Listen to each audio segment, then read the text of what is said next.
Hi there and welcome back to English Lessons with Inlingua, Vancouver. I'm Tash and today is going to mark the start in a small series of videos about the comma. So the comma is one of the most tricky pieces of punctuation we use in English. And it's tricky because we use it for so many different reasons. Very similar, but we have a lot of different situations where we need to use a comma. So we're going to start at the beginning with the most basic use, and then as the videos continue, we're going to look at some of the more complicated ways we use the comma. So the main use of a comma, as you can see up here, is we use a comma before a coordinating conjunction, okay, a conjunction that introduces an independent clause. So what is an independent clause? Do you know? An independent clause is a sentence that stands alone. So I've written that underneath here. It's a clause that can stand alone as a complete sentence. And these conjunctions connect the clauses together. So I've written the most basic ones up here: and, but, for, or, so, and yet. You'll see these all the time in sentences in English, and we often put commas with them, okay? Only in the case of an independent clause. Not if you're saying, for example, I like soccer and rugby. You don't need a comma in that sentence because soccer and rugby is not a complete sentence. It's not an independent clause. So we don't need a comma. Let's have a look at some of my example sentences so we can practice. Up here, my sister's name is Miranda. My brother's name is Austin. So you can see here we have a period. This is two separate sentences. Are the sentences complete? Yeah, they are. The grammar is correct. With a period, this makes sense. We have two very short sentences, but they're quite connected. We are talking about my sister and my brother. We are talking about their names. So it would make more sense for this example to connect the sentences together. And to do that, all we have to do, ooh, it's black. Try again.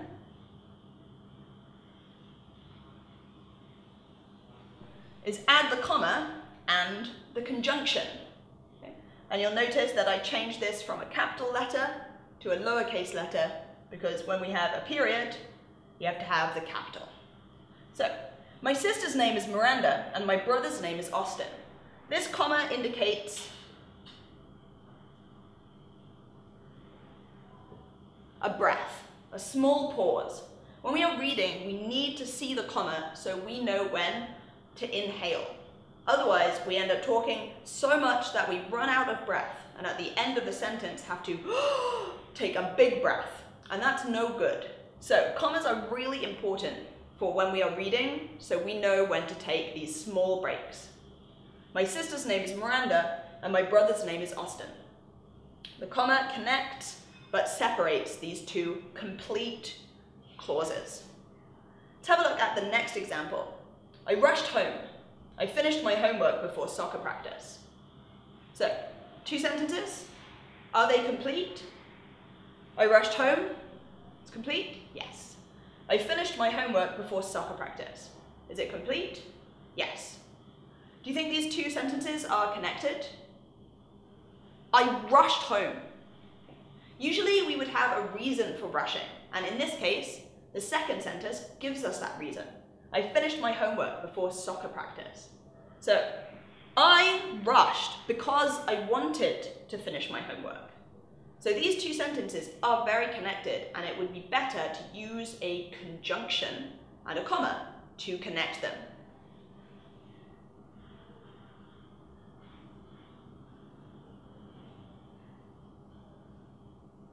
I rushed home and I finished my homework before soccer practice. So now we are using a comma and a conjunction. The comma again shows us where to take a little breath. And obviously the I remains uppercase both times.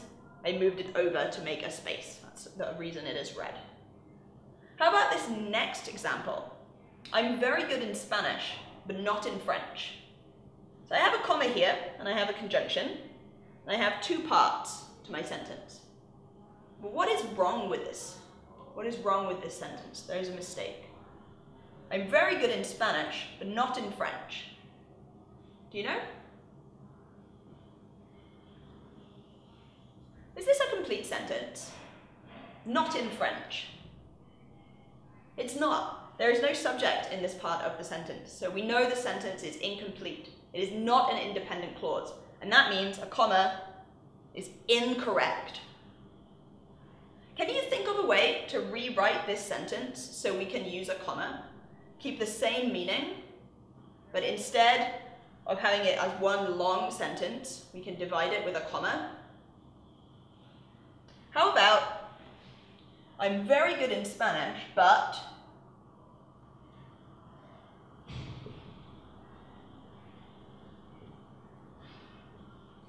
I'm very good in Spanish.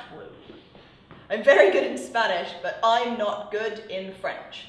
What I've done here is added in a subject and a complement, okay? So that we can see a complete sentence. To make this clause a complete sentence, I'm not good in French, it's complete. So now a comma with the conjunction makes sense. How about my next sentence? Kate slept late, but Meg got up early. Can you see two parts to this sentence? Are they both complete? Good, yeah. Kate slept late, but Meg got up early. Meg got up early is a complete sentence. It can stand alone. Okay? So we can use a comma and a conjunction here with no problem. However, these two sentences are very, very short. So if you wanted to write it without a comma, that would be okay. Kate slept late, but Meg got up early. It's very easy to say all in one go. So the comma here, you can decide.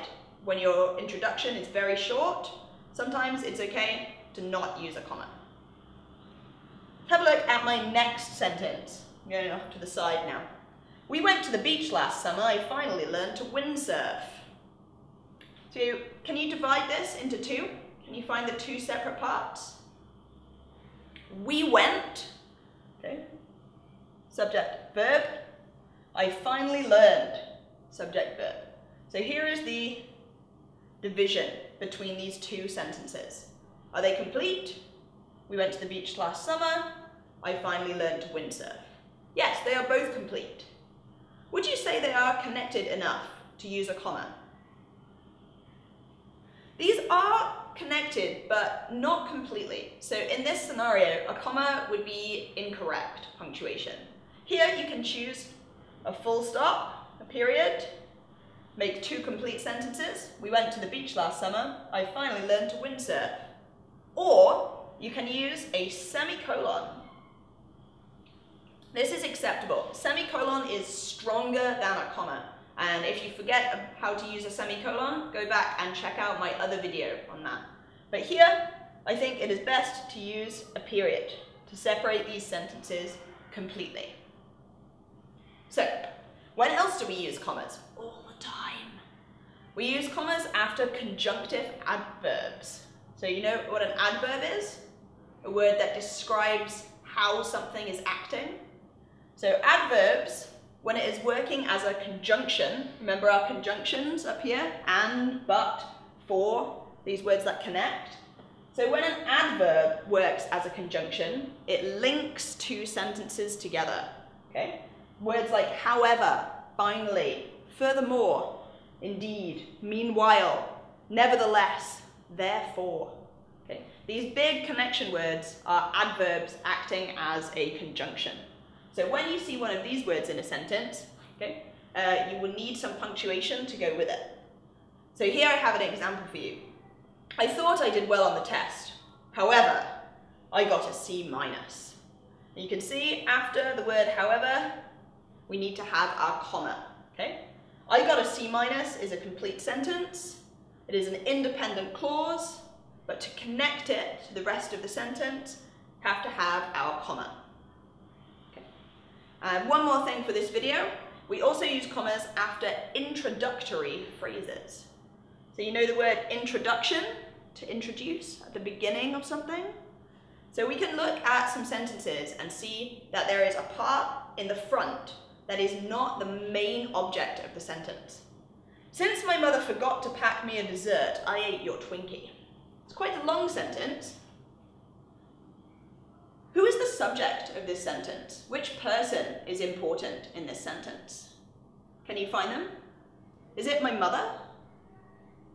Okay. My mother is a subject, but the point of this sentence is that I, me, ate your Twinkie. So here is my subject, okay? And where is my verb? Again, this is a verb, but it is not the main verb of the sentence, okay? It is not the point. The point is that I ate your Twinkie. This is what I am telling you. It's the information I am giving you. So all of this in the front, since my mother forgot to pack me a dessert, is what's called an introductory phrase, okay? It is providing more information, but it is not the point of the sentence. We know there has to be more information because we have started with this introduction word, since, okay? So I need to add in a comma here. Since my mother forgot to pack me a dessert, I ate your Twinkie. Here is my focus clause, and to connect it, I have to have a comma to show me where to take the breath. Commas are really important. Not only do they show us where to breathe, how to speak, they give rhythm to our language. One of the most difficult things to learn in English is the way that we speak, the rhythm. Our words go up and down, see? Very musical in the way that we emphasize, make some words big and some words small. And only with really accurate comma use can you practice that properly. So when you are reading aloud, look for those commas, okay? Take a small break where you see those commas. Practice cutting your language into smaller chunks so you can practice the rhythm. I have one more sentence for you here. After eating, my cat hiccups. And I would like you to put in the comma in the correct place in this sentence. Okay? So leave your answers in the comments, and I'll see you next time for part 2 of the awesome comma series. Thanks for watching.